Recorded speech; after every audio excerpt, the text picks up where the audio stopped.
Llevaba 6 meses recibiendo cartas escritas a mano. La primera llegó un jueves de septiembre, justo cuando empezaba a pensar que la vida se había vuelto demasiado pequeña, demasiado predecible. Mi departamento de 2 ambientes, mi trabajo en la editorial, mis domingos siempre iguales en el mercado de barrio.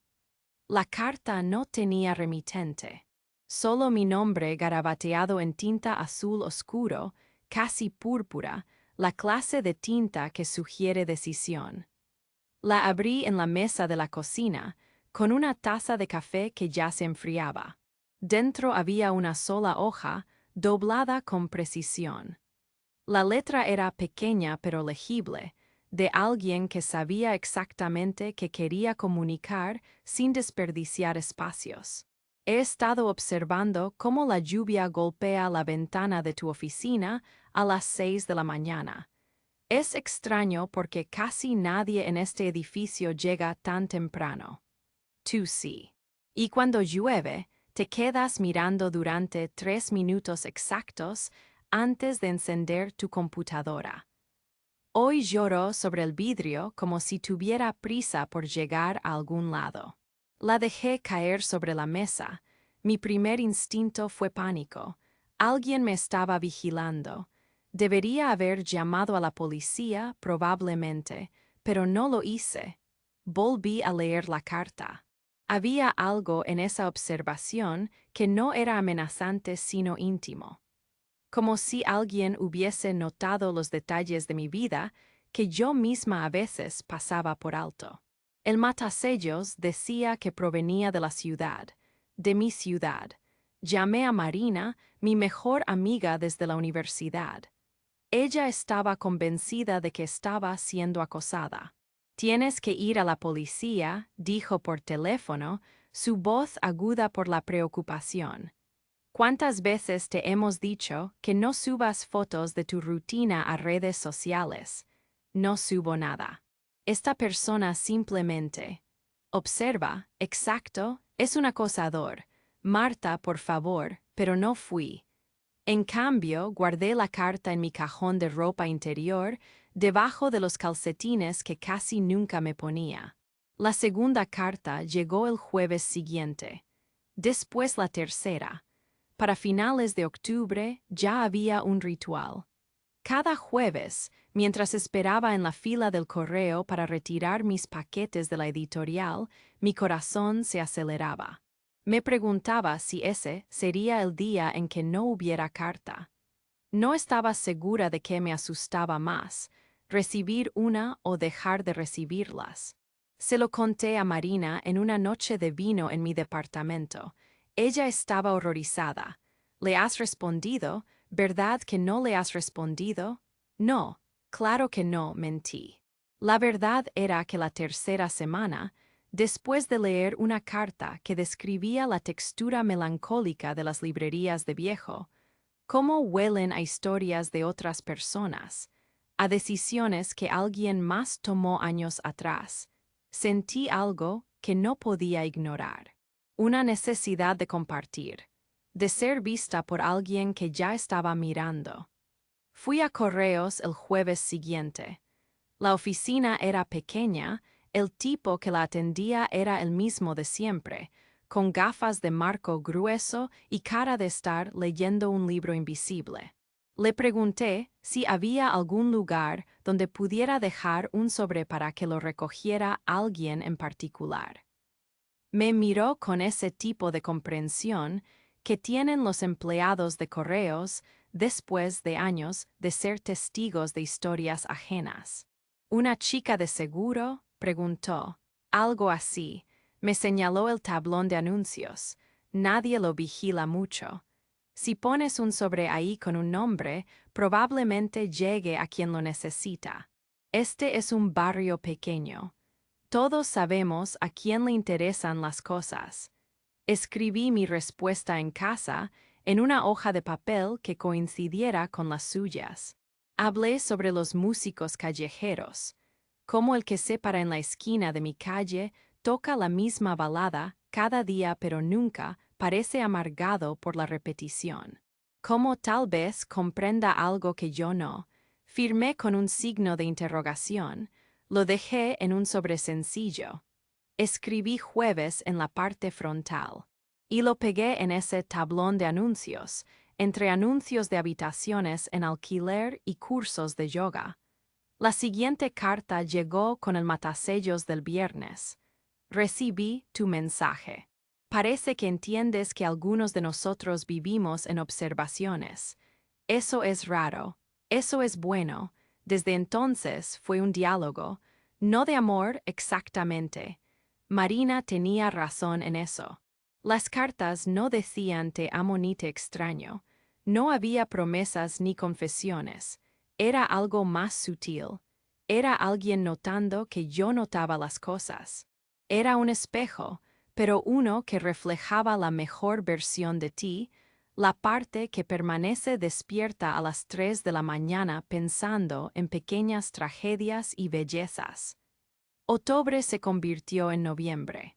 Noviembre se convirtió en diciembre. Empecé a esperar los jueves de una manera que no era sana. Dejé de salir los viernes por la noche.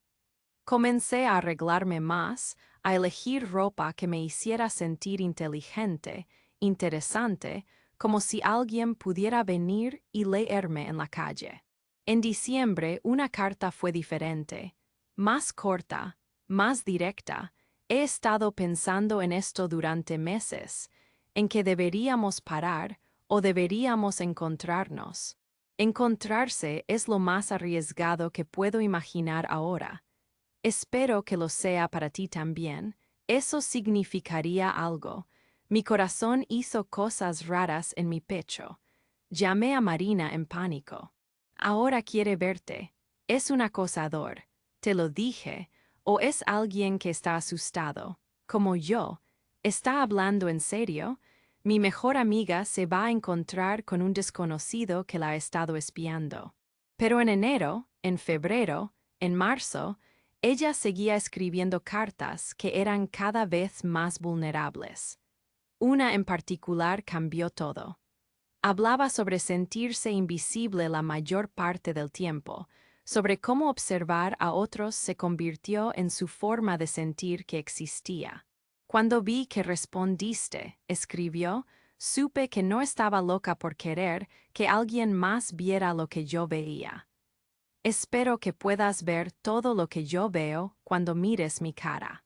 Fue en marzo cuando llegó la carta final. El sobre estaba más grueso.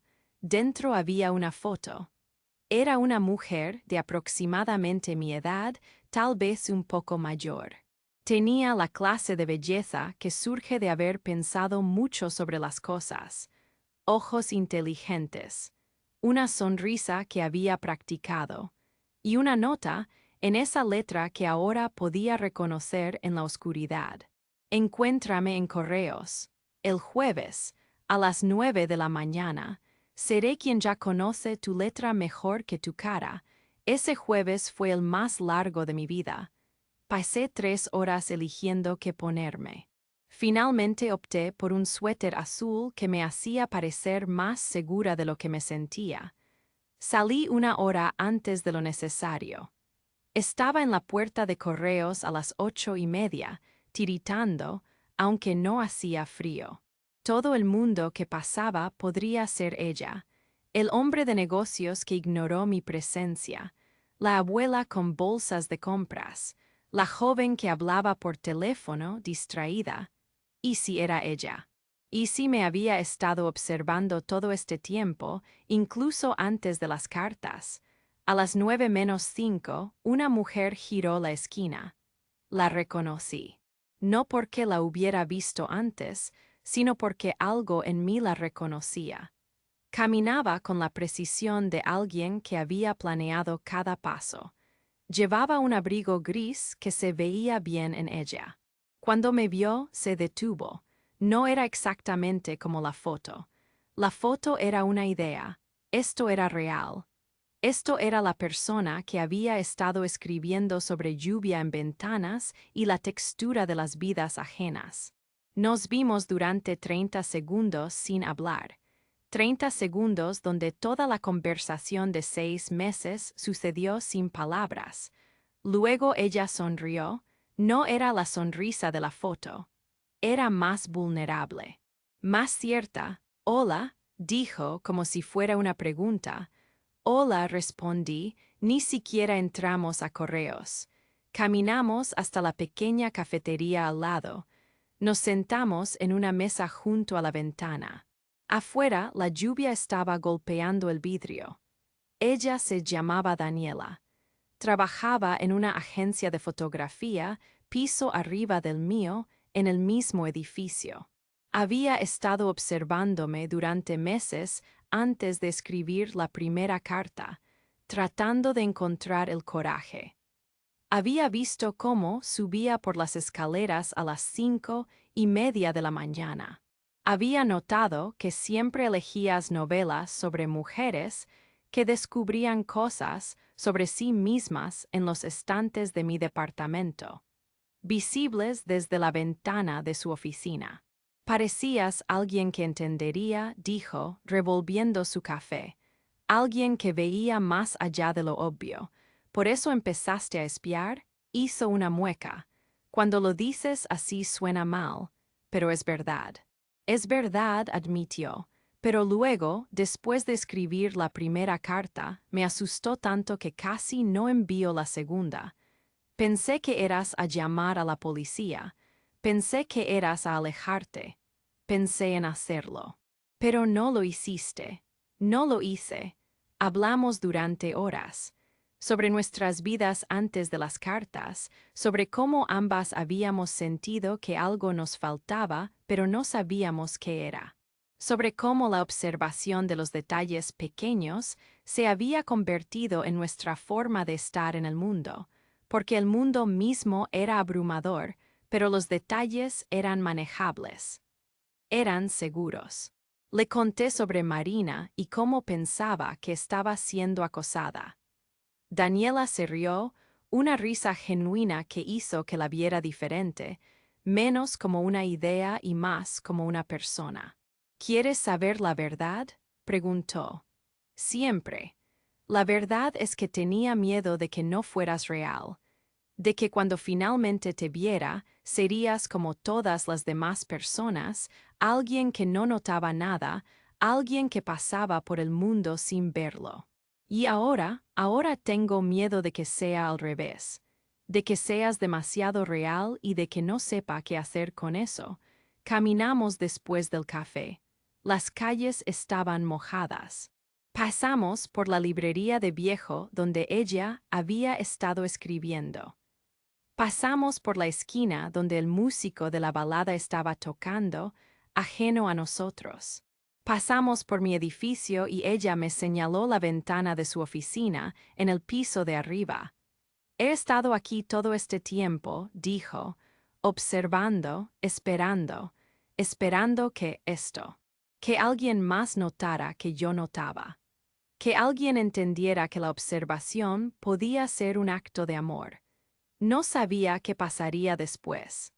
Si seríamos amigas, si algo más complicado emergería entre nosotras, si las cartas continuarían o si desaparecerían ahora que nos habíamos encontrado en persona. No sabía cómo explicarle esto a Marina o a cualquiera que preguntara.